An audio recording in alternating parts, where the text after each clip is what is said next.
Okay, let's unpack this. We are back, and today we are tackling something that feels, it feels incredibly relevant, even though the text itself is thousands of years old. We are diving into chapter 12 of the Bhagavad Gita. That's right. And it's a chapter titled Bhakti Yoga, or The Path of Devotion. And honestly, if you've been following along with the text, this chapter feels like, well, a pivotal moment. It's the deep breath after the scream. I love that description, the deep breath after the scream. Because if you look at where we just came from, chapter 11 was intense. That's putting it mildly. Right. It was the cosmic blockbuster. It was all special effects, cosmic visions, Arjuna seeing the universal form of the divine. It was, completely overwhelming. Infinite power, destruction, creation, all happening at once. It was a moment of cosmic horror in a way. Chapter 11 left Arjuna and the reader, frankly, completely awestruck and perhaps, a little terrified.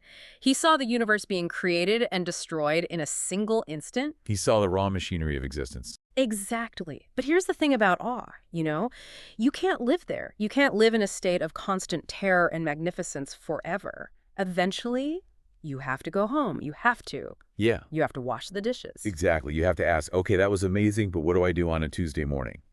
And that seems to be the pivot point here. Chapter 12 acts as a grounding moment. It creates a bridge. We're moving from the macro, the giant, incomprehensible universe, to the micro, to the human heart. This chapter is all about intimacy. It's about how a tiny, finite human being can relate to that infinite power without getting, completely fried by the voltage. And that's really the mission of this deep dive. We have this stack of sources here, commentaries, translations, some really interesting theological notes. And we're going to look at how this chapter answers that age-old debate. Head versus heart. Right. Is spirituality about knowing everything, about being a walking encyclopedia of philosophy? Or is it about feeling something? Is it rigorous discipline, or is it, about love? It's the debate of form versus formless. And what I love about this chapter is that it doesn't just give a philosophical answer. It gives a user manual. It offers a very specific ladder of options for how to connect with the divine. A ladder that is surprisingly practical. Mm-hmm. Because usually religious texts are like, do this one impossible thing or you're doomed. Mm-hmm. But this text, it seems to negotiate with you. It does. It meets the seeker exactly where they are. It acknowledges that human beings are different. We have different capacities, different temperaments, different levels of patience. And the text doesn't try to force a one-size-fits-all solution. So let's jump right into the hook here. The chapter opens with a question from Arjuna that I think is the universal spiritual dilemma. It's the question everyone asks eventually if they're on any kind of spiritual path. It is. The very opening verse, 12.1. Arjuna basically asks, who is doing this right? He looks at the spiritual landscape and he sees two very distinct groups. On one side, you have the people who are rigorous, disciplined, maybe living in a cave. They're meditating on the abstract, the unmanifest. They're focused on the infinite energy of the universe, something that has no face, no name, no personality. The path of knowledge, the path of the intellectual, you could say. Right. And then on the other side, you have people who are devotional. They're singing, they're dancing, they're connecting to a personal God, a figure they can actually relate to. They're worshiping the manifest. Oh. And Arjuna just wants to know, who knows yoga better? Who is the superior yogi? This is a critical distinction. It's the debate between the manifest, the person, and the unmanifest, which is the principle. Now, before we get to the answer, we really need to pause. Because in the source material we're looking at today, which draws heavily on traditional commentaries from Sri Madhvacharya and Sri Rairu, there is a very specific theological nuance here that is going to change how we understand this entire question. Yeah, I want to dig into this because usually when I hear unmanifest, I think of like the void or the quantum field, just empty space or pure potential. But the source text defines unmanifest in a way I'd never seen before. Right. It's not just a void. It's not emptiness. In this specific philosophical context, the source text identifies the unmanifest, or avyakta, specifically with the principle of the goddess Mahalakshmi. The goddess of wealth. Yes, but we need to strip away that pop culture image of her just sitting on a lotus with gold coins. In this theology, she represents the imperishable principle that controls all of inner nature. She is described as ever liberated. She is the boundary, in a sense, between the finite world and the infinite Lord. Okay, help me visualize this, because equating the void, or the abstract principle, with a goddess, it seems contradictory. Think of it this way. Imagine the universe is a massive, incredibly complex supercomputer. The manifest Lord Narayana, Krishna, is the user interface. He's the face on the screen. He's the voice you can talk to. He's designed to be interacted with. Okay, so the personal God is the UI, the desktop, the icons we can click on. Exactly. Now, what is the unmanifest? It's the operating system running in the background. It is the raw code. It's the matrix that holds the entire simulation together. In this tradition, Goddess Lakshmi is that operating system. She is the force that makes nature run, the Prakriti, but she stays in the background. She is the imperishable principle that manages the physics of both the spiritual and material worlds. That is a fascinating analogy. So Arjuna's question effectively becomes, is it better to try to hack the operating system directly to try and interface with the raw code, or is it better to just use the user interface that was specifically designed for me? That is the perfect way to frame it. Is it better to worship this abstract, all-pervading principle represented by the goddess who controls nature, or to worship the Lord Almighty, the personal deity? In verse 12.2, the Lord gives a very, very direct answer. He doesn't hedge his bets. He doesn't say, well, it depends on your horoscope. No, he is incredibly decisive. He says, I prefer the ones who focus on me.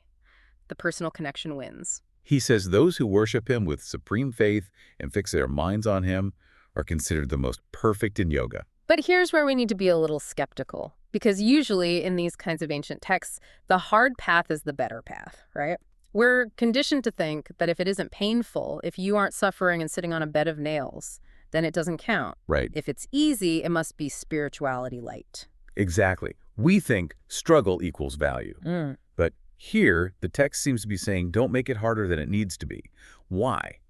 Is the text just trying to be popular? What's the logic here? No, it's not about popularity at all. It's about structural engineering, you could say. The text acknowledges that the abstract path worshiping the unmanifest, the operating system, is valid. It does lead to liberation. The sources are very clear on that. Goddess Lakshmi grants moksha. But there's a massive but. There is a significant warning label attached to the abstract path. In verse 12.5, the text uses this specific phrase, kleshadikatarasteyam. The trouble is greater for them. The trouble is greater. And that is a very polite, diplomatic way of saying it's a nightmare. It is a path full of hurdles, pitfalls, and a huge potential for catastrophic failure. Why, though? If the destination is the same, why is the road so much rougher? The source text explains this very clearly. To worship the unmanifest, this indefinable, omnipresent, immutable principle, you need to have absolute control over your senses before you even start. So you have to be perfect just to get your foot in the door. Essentially, yes. You need mental equanimity. You need to be completely detached. You need to be like a robot, almost. And there is a very human reason why this is so difficult. The text says, Dukadaha vidvir. For those who are embodied, meaning us, people with physical bodies, with hunger, with hormones, with emotions relating to the formless, is actually painful. Going back to our computer analogy, it's like trying to code in binary when you don't even know basic math. Or trying to fall in love with a mathematical equation. You can admire an equation. You can respect an equation. But can you cry to an equation? Can you ask an equation for forgiveness? Can you feel held by an equation? No. And we're humans. We're wired for connection. We have faces, hands, hearts. We respond to eyes looking back at us. Exactly. So trying to bypass our own humanity to connect with a sterile abstract principle it's fighting against our own nature. It creates friction, and that friction causes suffering. And there was that really interesting note in the commentary by Sri Vidyamanya Tirtha. He points out another trap of worshiping the abstract principle, or Lakshmi in this context. It wasn't just about it being hard. It was about it being, well, dangerous. Yes, this is a very insightful point. Since Goddess Lakshmi is the controller of nature and also the goddess of wealth and prosperity, those who worship her might get distracted by the fruits she grants. Ah, right. So you start out seeking enlightenment, trying to hack the operating system, but then you realize, hey, wait a minute. I can use this code to give myself infinite money. I can use this code to get power. Precisely. You might start out seeking the divine, but because you are dealing with the raw energy of prosperity and material nature, you might get sidetracked by wealth, power, or comfort. And because the path demands such strict sense control, that distraction is fatal. If you're on the strict discipline path and you slip up, you fall all the way down. So on the abstract path, there's zero margin for error. It's a tightrope walk without a net. But the personal path, the path of bhakti, of devotion, it offers a safety net. It does. Verses 12.6 and 12.7 describe the safety net beautifully. The Lord says that for those who surrender their actions to him, he becomes the savior from the ocean of death-bound samsara. I want to linger on that image for a second. The savior from the ocean. Because if you're saving someone from the ocean, you don't just scream at them to swim harder. You throw them a line. You pull them in. That is the perfect metaphor. On the abstract path, you are swimming across the ocean of existence entirely by your own strength. You're relying on your own muscles, your own discipline. If you get a cramp, if you lose focus, if you have a bad day, you sink. And we all have bad days. We all have bad days. On the personal path, the deity is the boatman. The text implies that the Lord pardons devotees who aren't perfect. He makes up for their deficiencies. If you're 80% there, he bridges that 20% gap. Which is such a relief. Yeah. It really reframes the whole spiritual journey from, I have to achieve this through sheer willpower, to, I have to allow this relationship to carry me. It shifts the burden from the ego to the divine. And this leads us directly into the next section of the chapter, which I think it's probably the most compassionate part of the entire Gita. The ladder of practice. Yes. I really want to dig into this section because, let's be honest, most of us read these spiritual texts and we just feel inadequate. We see the gold standard, the monk in the cave, the saint who never gets angry, and we think, well, I can't do that. I have a job. I have kids. Yeah. I get annoyed when the Wi-Fi is slow, so I guess I'm out. We self-select out of spirituality because the bar feels impossibly high. Right. But here, in verses 8 through 12, the text basically says, okay, you can't do the hard thing. That's fine. Here's plan B. Can't do plan B? No problem. Here's plan C. It's a hierarchy of options. It negotiates with the seeker. It's incredibly pragmatic. So let's walk down this ladder, starting from the very top. Level 1 in verse 12.8. The gold standard. Fix your mind on me. Place your intellect in me. This is total absorption. The Sanskrit implies an unbroken flow of consciousness towards the divine. Imagine a stream of oil being poured from one jar to another. No splashing, no breaks, just a continuous, unbroken line. That is how your mind should be on the divine. Which sounds lovely, but realistically, Who can do that? very, very few people. I mean, I try to meditate, and 10 seconds in, I'm thinking about lunch, or I'm thinking to leave the stove on, or Yeah. that song from the radio is stuck in my head again. You and 99.9% of the human population. And the text anticipates this. It knows you are going to fail at level 1. So it immediately offers level 2 in verse 12.9, called Abhyasa Yoga. The yoga of practice. Right. The text says, if you cannot focus your mind steadily on me, then seek to reach me by the yoga of constant practice. This is the gym membership for the mind. It is, and this is a crucial distinction. Level 1 is a state of being. Level 2 is an effort. Athasa means repetition. The practice isn't about staying focused. It's about noticing when you've drifted and then bringing your attention back. I think that is a massive unlock for people, because so many people think they are bad at meditation because their mind wanders. They think the wandering is the failure. No, the wandering is the condition. The return is the yoga. Every single time you catch yourself thinking about lunch and you gently guide your attention back to the breath or the mantra or the deity, you are doing a rep. You are lifting the weight. So the struggle is the path. You aren't failing, you're just working out. Exactly. But let's play devil's advocate here. What if even that is too much? What if you are so restless, so ADHD, or your life is so chaotic that sitting down and closing your eyes for even 10 minutes feels like absolute torture? What if you just can't sit still? Then the text offers level 3, mat karma, which means work for God. Verse 12:20, if you are unable even to practice abhyasa, be intent on performing actions for my sake. This is for the active personalities, the type A people, the doers. Okay, but let's pause on this. Because this sounds easy, but I feel like it's actually where most people get tripped up. It sounds like a mental trick. I'm doing the dishes and I just sort of say, this is for God. I'm writing a spreadsheet and I just label it Holy Spreadsheet. Is it just a sticker we slap on our regular life?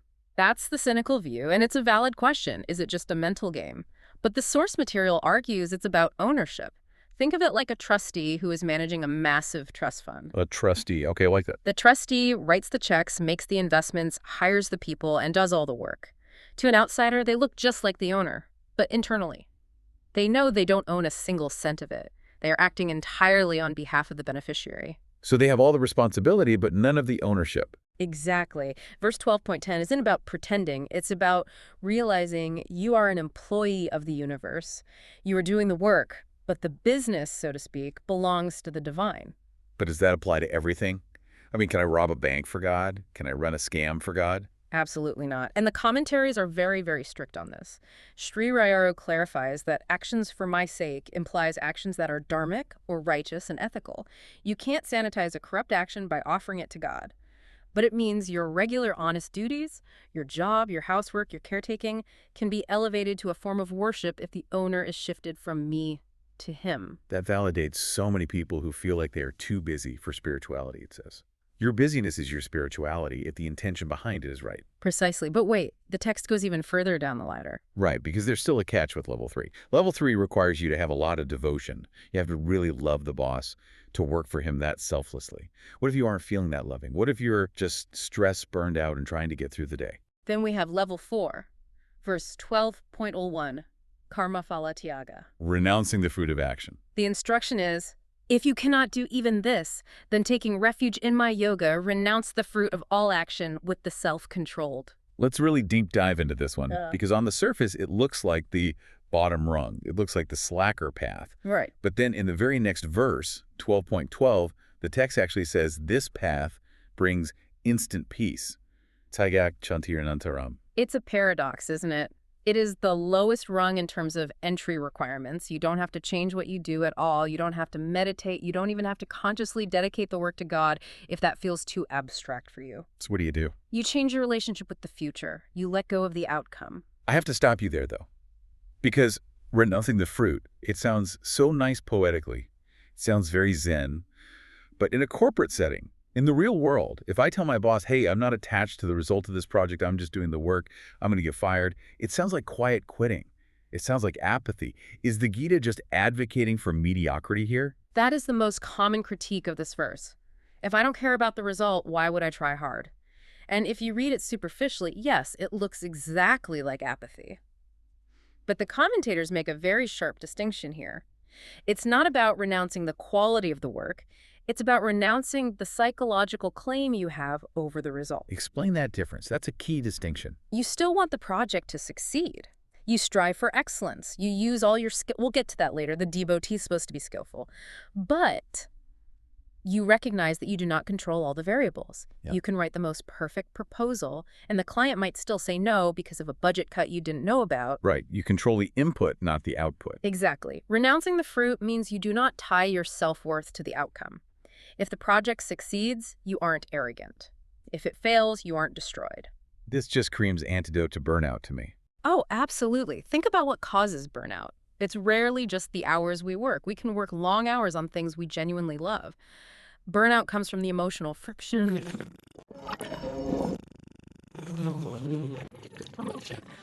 Failure. That constant vigilance is what drains us. And this verse says, cut that cord, do the job to the very best of your ability because it needs to be done, and then let it go. And that is precisely why it brings instant peace. When you stop carrying the weight of the future, the present becomes so much lighter. You are just doing the task in front of you. You can enter a flow state. It's incredible. The text provides a path for the mystic, level 1, the student, level 2, the dedicated servant, level 3, and the overwhelmed everyday person, level 4. And it claims the overwhelmed person can find peace just as quickly by letting go of the outcome. It democratizes enlightenment. It takes it out of the monastery and puts it right into the office, the kitchen, the traffic jam. So we've established the how, the ladder of practice. And now the chapter shifts gears again. From verse 12.13 to the end, it stops giving instructions and starts painting a picture. Yes, it moves from what to do to who to be. It's a character profile of the ideal devotee. The text lists over 30 qualities of a person who is dear to me, dear to the divine. And I want to go through these not as like a checklist to beat ourselves up with, but as a profile. Because some of these are really surprising. It implies a total reconstruction of the personality. It does. It starts with the interpersonal. Verse 12.3 mentions being Maitra and Karuna, friendly and compassionate. Simple enough, be nice. But then it drops this radical line, Advesta Sarva Bhutanam. No enmity toward any being. That's the hard one. That is the impossible one. No enmity toward any being. I mean, even the guy who cut me off in traffic, even the politician I hate, even the person who betrayed me. The text is completely uncompromising here. It doesn't say no enmity toward people who are nice to you. It says any being. How is that even possible? Yeah. Especially in our world today. We are almost conditioned to have enemies. Our social media algorithms function on enmity. We bond over who we hate. Oh, you hate that person too. Let's be friends. We do. Tribalism is our default setting, but the text is asking us to delete the enemy file in our brains. Delete the file. Yes. It's not about letting people walk all over you. We'll get to the part about being capable in a minute, but it's about removing the internal toxicity of hatred. When you hate someone who is suffering, you are the one drinking the poison and waiting for the other person to die. So Advesta is actually a form of self-preservation. Ideally, yes. The devotee realizes that everything is a manifestation of the divine, even the difficult people. They are just confused manifestations. Confused manifestations. Oh. I'm going to use that. I'm not angry at you. I just recognize you as a confused manifestation. That might help. And along with that, it lists nirmana and nirahankara, no possessiveness and no ego. Right. Not my success, my house, my reputation. It's moving through the world lightly. Then we move to emotional resilience. Verse 12.14 says, Santushta satatam, always content. Again, always is the key word there. Being content when you get a raise is easy.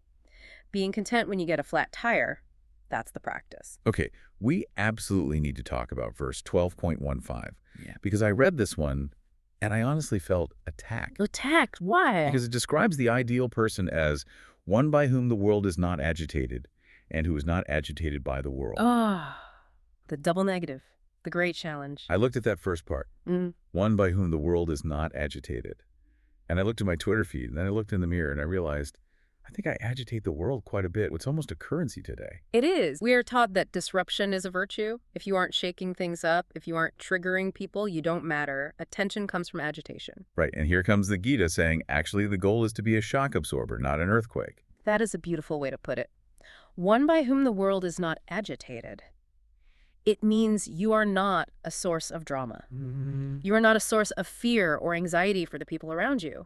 You are low friction. I think we all know people who are the opposite of this. They enter a room and the temperature spikes. Everyone tenses up. Oh no, here comes the drama. And the spiritual person is the one who lowers the temperature. When they walk in, everyone exhales. They are a safe harbor. And the second half is equally important.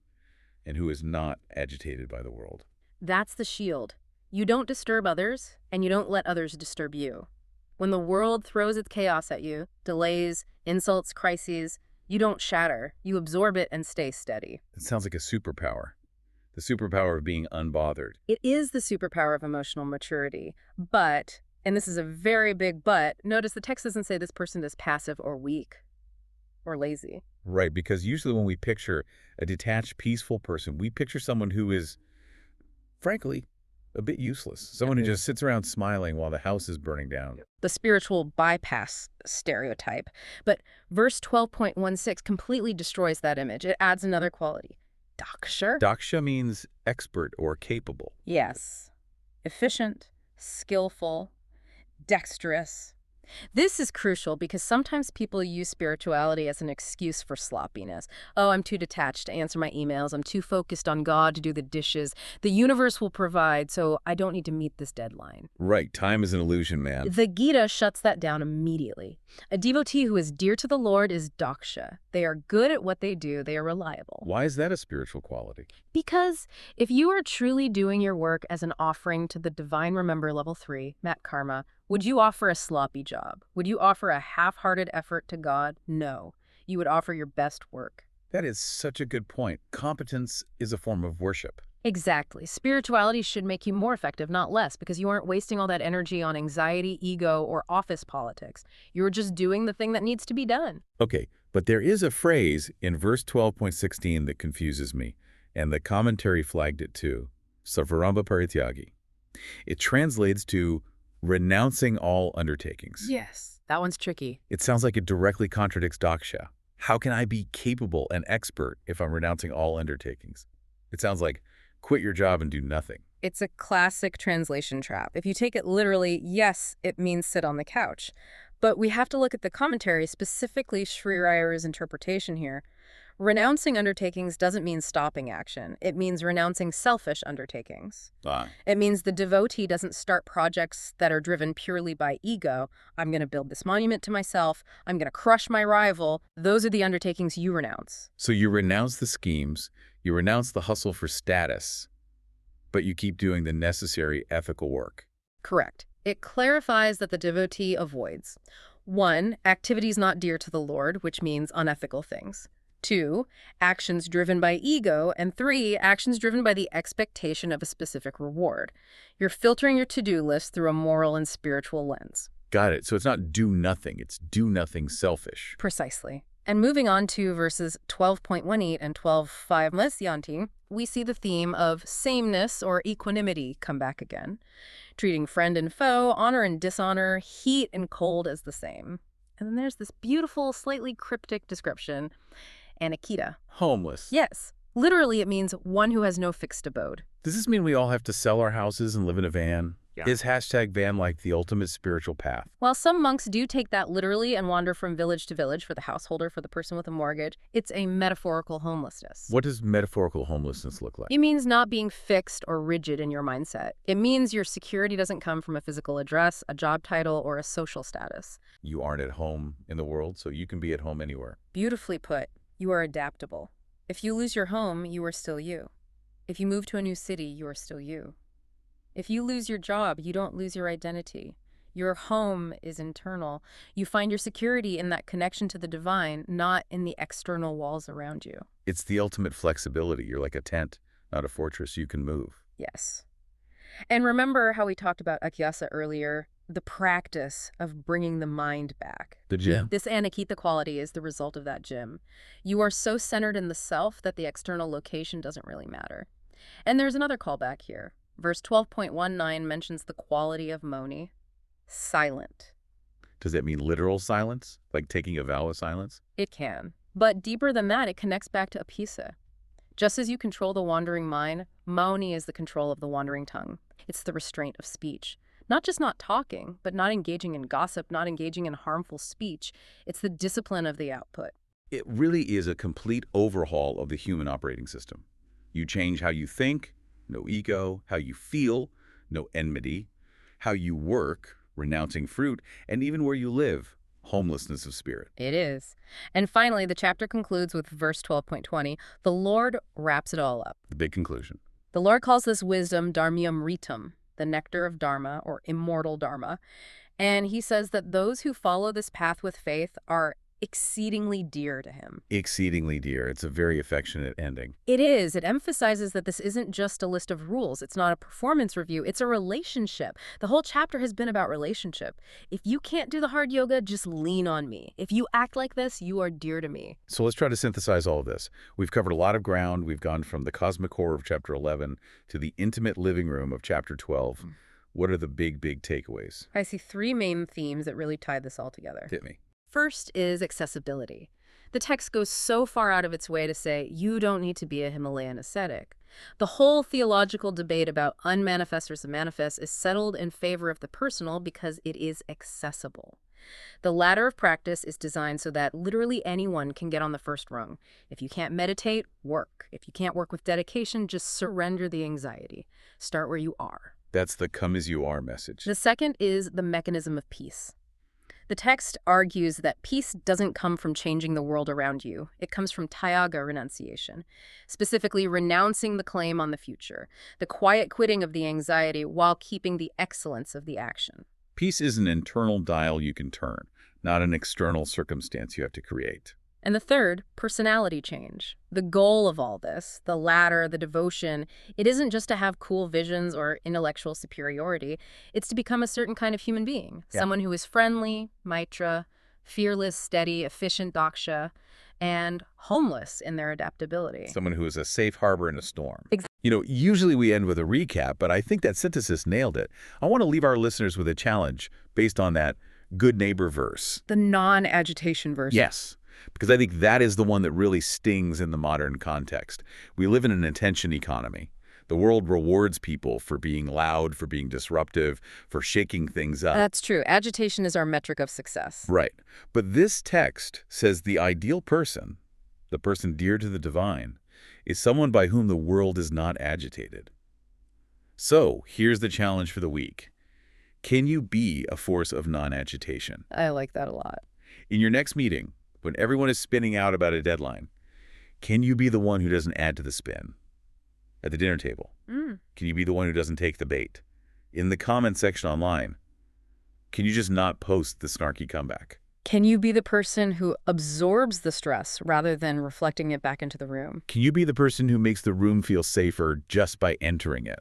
That is a profound challenge, not to disappear, but to be a steady presence, a presence that doesn't create waves, but maybe helps calm the ones that are already there. I love that. Chapter 12, the path of devotion. It turns out it's also the path of being a decent, steady, sanity-inducing human being. Which is perhaps the highest devotion of all.